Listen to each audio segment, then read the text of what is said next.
Dijuluki gladiator dan bolak-balik nikah, ini rahasia Vicky Prasetyo bisa taklukkan wanita.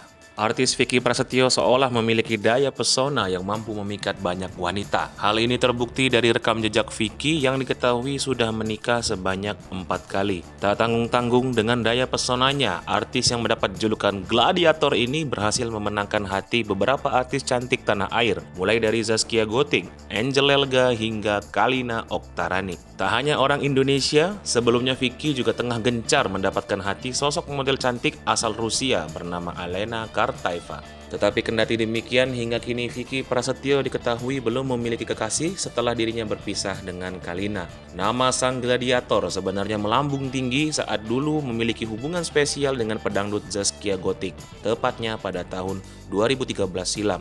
Kala itu, mengaku sebagai pengusaha kaya raya, Vicky Prasetyo pun nekat melamar Zaskia Gotik. Saat akan menggelar pesta pernikahan, sang gladiator justru tertimpa kasus penipuan. Akhirnya pesta pernikahan tersebut batal digelar dan sejak saat itu sosok Vicky menjadi pusat perhatian publik. Meski sempat berkasus, tak membuat pamor dan karisma sang gladiator redup. Sejak permasalahan tersebut selesai, Vicky justru semakin gencar mengeluarkan pesonanya untuk memikat hati para perempuan. Vicky mengaku banyak wanita yang jatuh ke pelukannya dan menikah cerai hingga 24 kali. Netizen pun kerap kali menghujat Vicky Prasetyo yang dinilai tidak menghargai pernikahan. Pria berusia 38 tahun itu menyebut dirinya tak pernah mempermainkan sebuah pernikahan. Ucapan Vicky ini terlihat dalam video yang ia unggah di TikTok pribadinya @vickyprasetyo777 Kamis 14 Juli 2022. Dalam videonya, Vicky menegaskan bahwa seorang lelaki tak bisa hanya mengandalkan ketampanan wajah dalam memikat hati perempuan.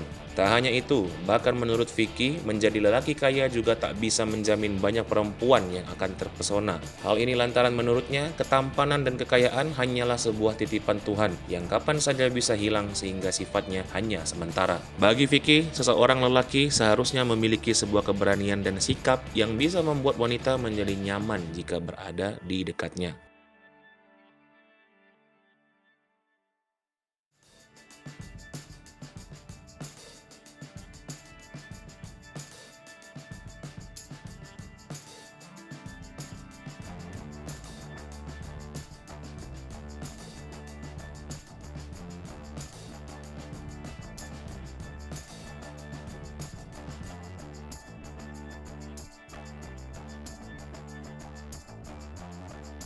Hai pemirsa Sri Popo TV, jangan lupa komen, like, dan subscribe, serta tonton terus berita-berita terupdate lainnya ya.